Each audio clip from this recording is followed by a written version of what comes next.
Alright, welcome back to another day at Yardworks. Today we're going to be doing some maintenance in our backyard flower beds rather. Both the flower beds back here in the back have live edges, so they have no borders or anything like that. They give you anything that you can edge up against. So for that type of job, I like to utilize either my rotary scissors here, which are expensive, but they're awesome.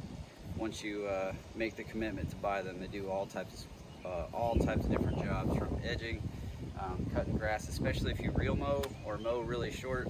There's no real way to match the height of cut and make it look like a finished look like these rotary scissors will do. The other option is just a string trimmer. I guess you could utilize like some sort of implement, just a fixed implement like a bed edger or something like that. This is just a weeding hoe, but they do make specific hoes and implements for just edging. But power tool is the way to go, especially when it's 100 degrees outside. So I think on this bed, I'll show you guys the difference between what rotary scissors will do, which is much more crisp, kind of like an edge to look, and the string trimmer we'll utilize on this bed. And I started this bed a little bit already. We got to put the sprinkler on it because I tried to weed in the back and it's just way too hard. So I got the sprinkler going on the other bed. We'll let it run for about 10 minutes or so we can get the weeds out of there nice and easy. And then on this one we'll come back and we'll hit the weeds on this one. So it's a relatively new bed. We just expanded it this year, and then the other bed we did start this year just to hide the power boxes. The string trimmer, I like to run the string nice and long if you got it, as long as the guard will let it. And don all your proper safety equipment, okay? Safety squints and bare feet work for me, but whatever's proper for you. So when I do this, always keep in mind whichever way your head rotates on your trimmer is going to throw the debris backwards. So you might have to walk forwards or backwards depending on your trimmer.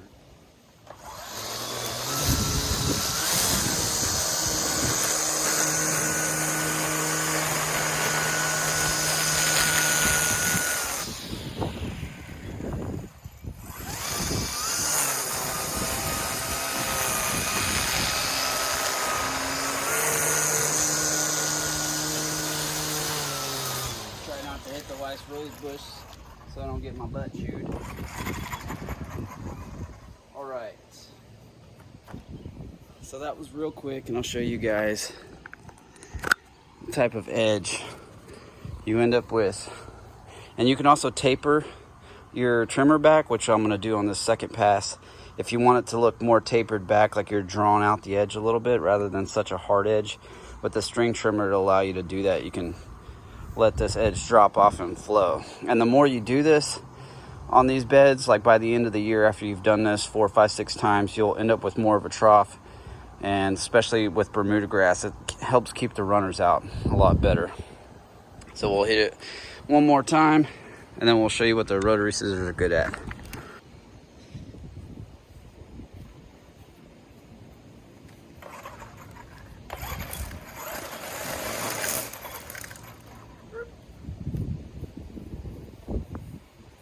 have got all the crap out of the way first. Gosh dang, look at that. See? This ain't all pretty here, folks. I'll show you the raw stuff.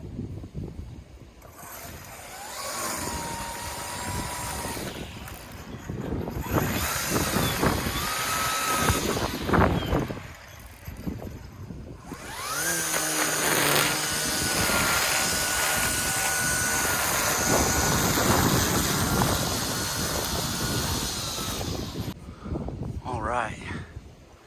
So she's looking pretty crispy there. Now we're gonna head over and do the other one. The grass is starting to come up pretty nice since our leveling project. Just the areas where I had those big giant washouts.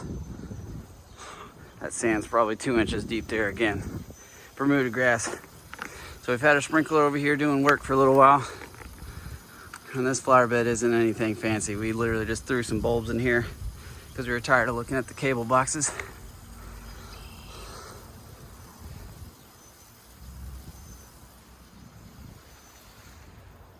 The let the sprinkler do some work to make it easier on us. And on this one, we're going to start with the rotary shears. Change out our implement here.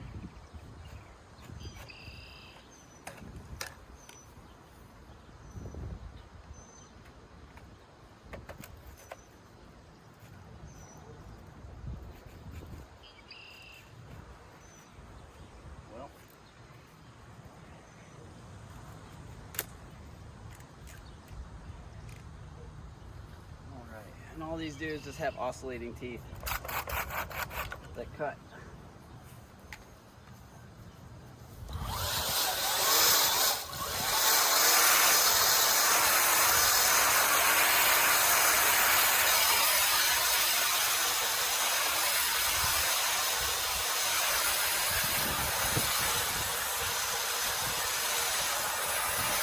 And the benefit of these rotary shears is I have all this grass in the back. I left a walkway for the maintenance people to get back there, so it's just still got grass in it. So the benefit of these is that once I'm done edging, I can just automatically switch jobs.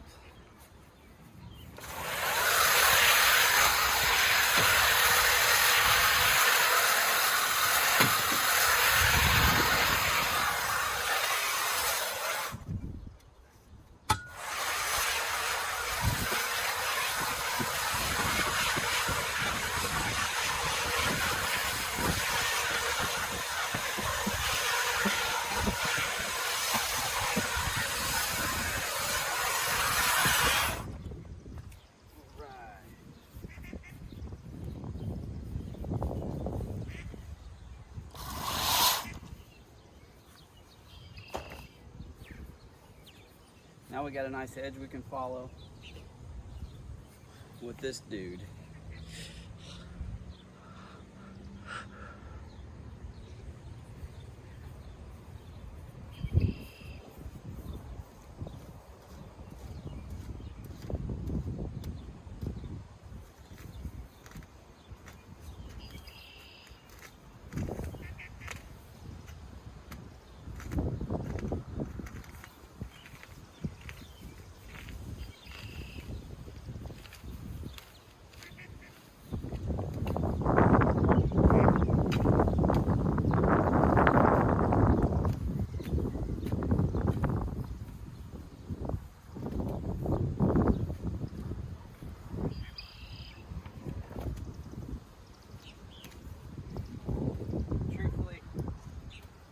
This, it was definitely a kind of just an afternoon project.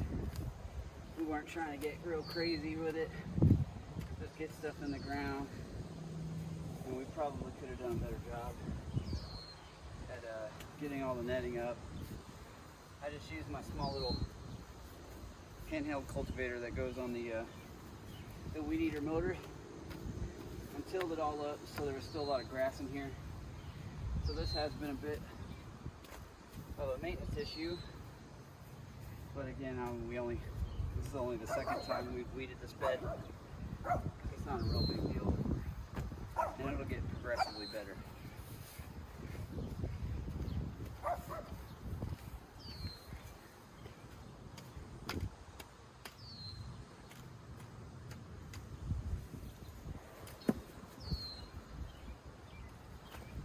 Spots where the dirt's kind of filled in. Where I've done this last time, I just take and throw all that dirt back. Help me maintain this edge here. I'm not saying this is definitely the only way to do it, but it works for the appearance that I'm trying to convey, look at, appreciate.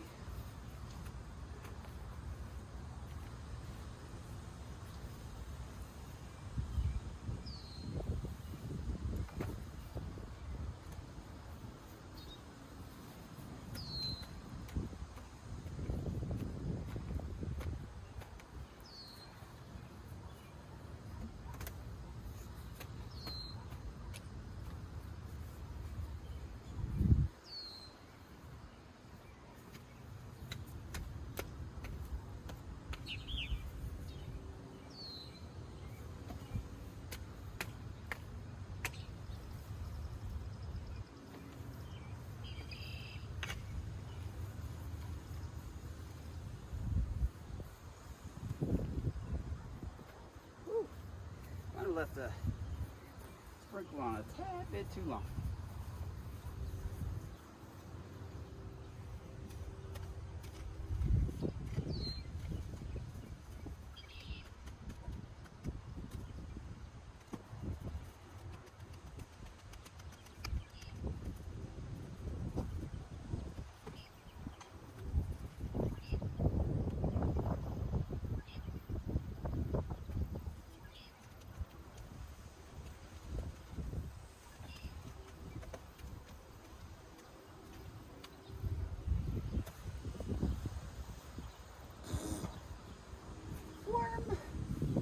All right, I'm gonna get after this for about 5 or 10 more minutes and I'll be right back. All right, so we just wrapped up this bed here. And as you can tell, it's kind of muddy. So if you're doing this, I would definitely recommend monitoring your water that you're putting down.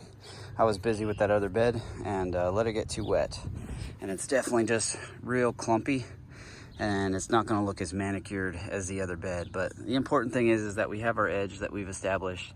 Like I said, I like to leave this little trough here so as the runners come out in the Bermuda grass, until I do this again in another month or so, it's a lot easier as I'm just weed eating the yard and doing my normal maintenance to just zap those out real quick without having to do the entire bed or breaking out some sort of hoe or another implement to weed the beds. So it's just a little too dense in this clay here, but I mean, you can see the Bermuda grass here, how it just comes straight up out of the ground.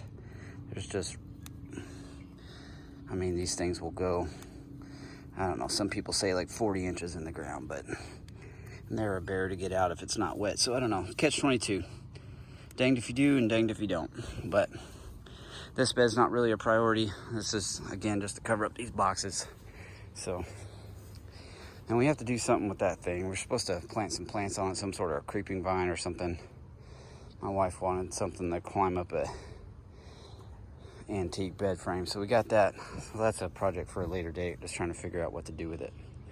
So anyway, down, dirty, simple, but if you're doing a live edge and no mulch, this is the way that I like to do it. Again, there's probably 100 different ways to do it, but after she gets all watered in and it's not as muddy, it'll definitely look much more manicured and neat and clean. Until next time, see you out in the yard.